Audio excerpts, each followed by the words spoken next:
We're going to talk about what foods are healthy and unhealthy, and you're going to be surprised on what you hear.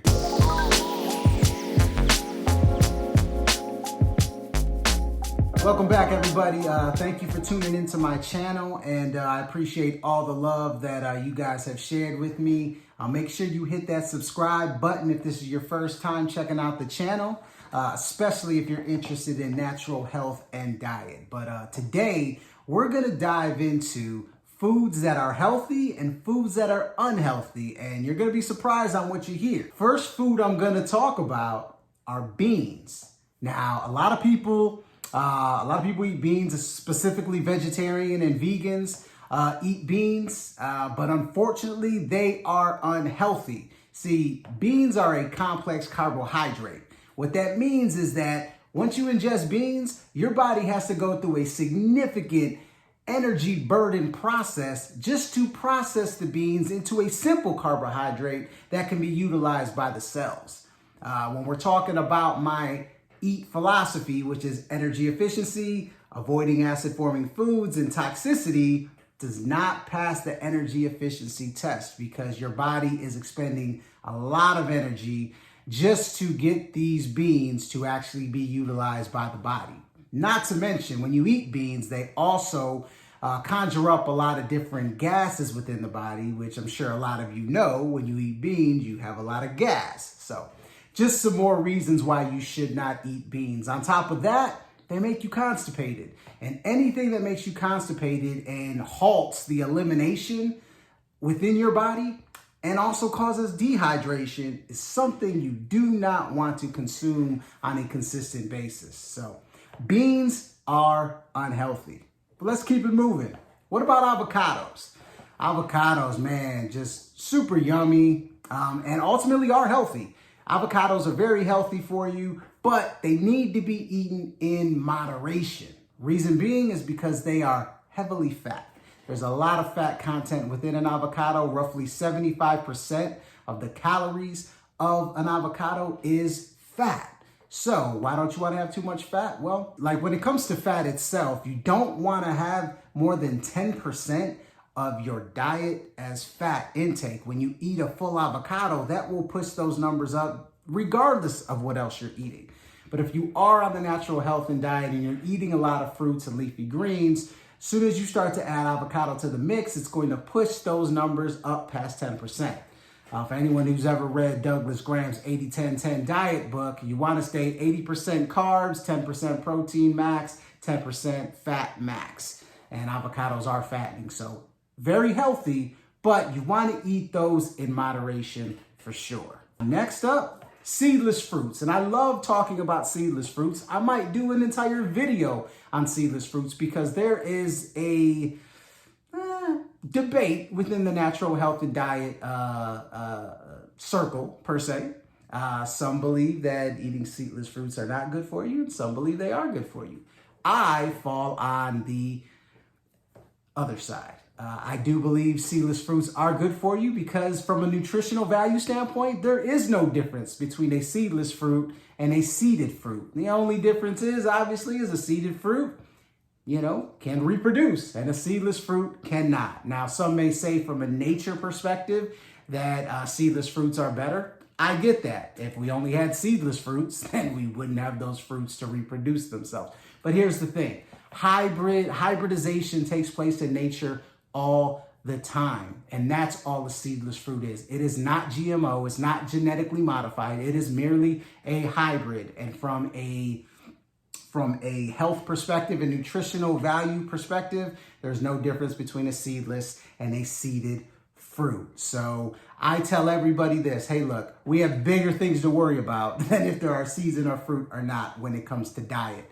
Get on that path and start eating more fruits and adding more fruit to your diet, and don't worry about if it's seedless or not seedless. Let's keep it moving though.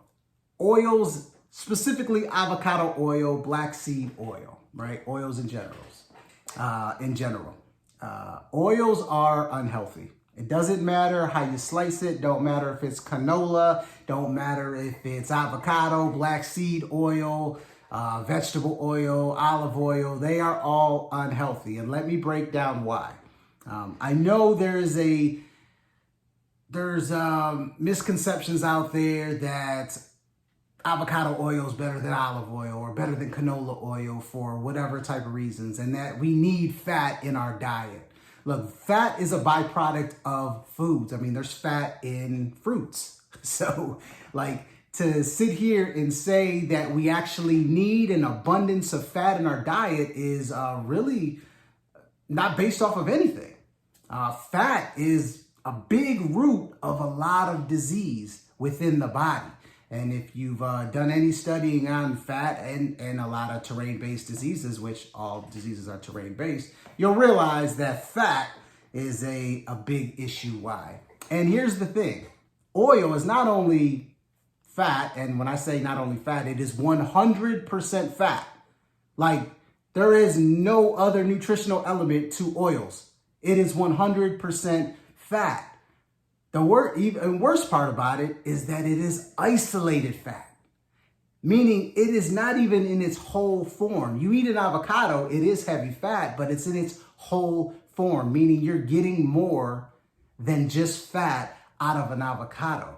There's significant nutritional value in an avocado. When you extract and isolate the oil from black seed or from olive or from avocados, you are taking it from its full form. Therefore, it is isolated fats and it is now complex chemistry. You are taking it out of its original form. So oils, whatever way you want to slice it, are not good for you. It's unhealthy, all right? So, when you're eating your salads or whatever the case may be, or you're cooking per se, understand the foundation of health. Number one, cooking food is not healthy.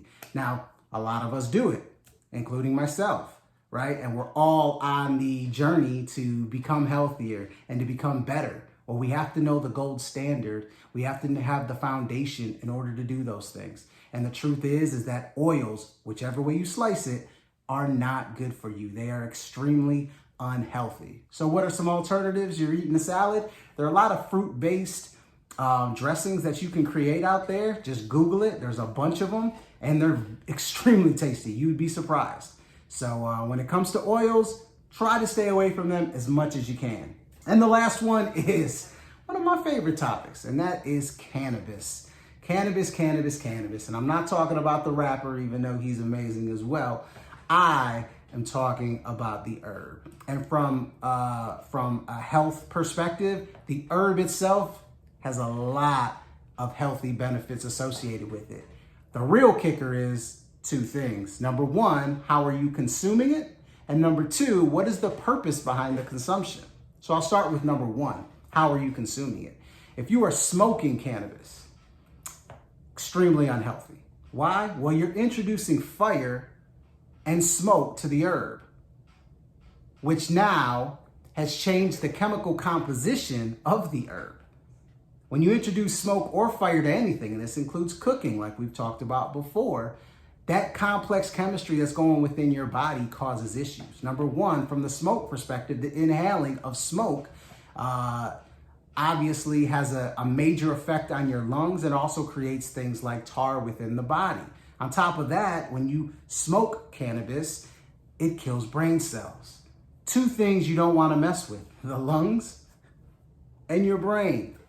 So smoking cannabis, unhealthy, plain and simple. Now, there are other ways to utilize cannabis from a more healthy perspective. Utilizing it in a tea. That is probably the most healthy way to consume cannabis. You can do gummies or edibles as well, but then you have to ask, okay, what type of edible is it? I mean, there's the gummy, there's cookies, there's candy bars, things like that. Well, now you got to look at, what am I consuming it? So if I'm consuming candy and cookies and gummies, probably not too healthy for my body either, but at the same time, it is much more healthy than smoking it. The second part, the purpose behind it. A lot of people utilize cannabis to escape reality, or because they have mental health issues, or because they have health issues, or because they have some type of emotional issues, or they just want to escape the day and be able to get through the day. All right, all great in theory, but from a oneness and spiritual standpoint, those are all things you want to face head to head. You don't want to run away from your issues. You want to face them. You want to do that shadow work to get yourself in a better place. And when you utilize cannabis with that intent in mind, you are running away from that. You are not in alignment with your higher self, and you are not on the path to obtain oneness because you are looking for shortcuts and easy escapes from the reality that you live in. Not to mention, if it's a health issue, I understand that cannabis can help with, pain and things of that nature. Totally understand that. But like the old saying is, you can't heal in the environment that got you sick, right? We have to look at the diet. Make sure the diet is intact. Let the body heal itself, right? Let the body do the work that it was designed to do and not utilize cannabis to basically put a Band-Aid over what's going on. So those are just some things that I wanted to go over, some different foods, healthy or unhealthy. I want to hear what you all have to say, what your thoughts are, and if there's a food that you'd like me to do on my healthy or unhealthy series that I just started. So if you enjoyed this, give me a thumbs up, please, and make sure you subscribe to the channel. Peace, love, and light. I love you all.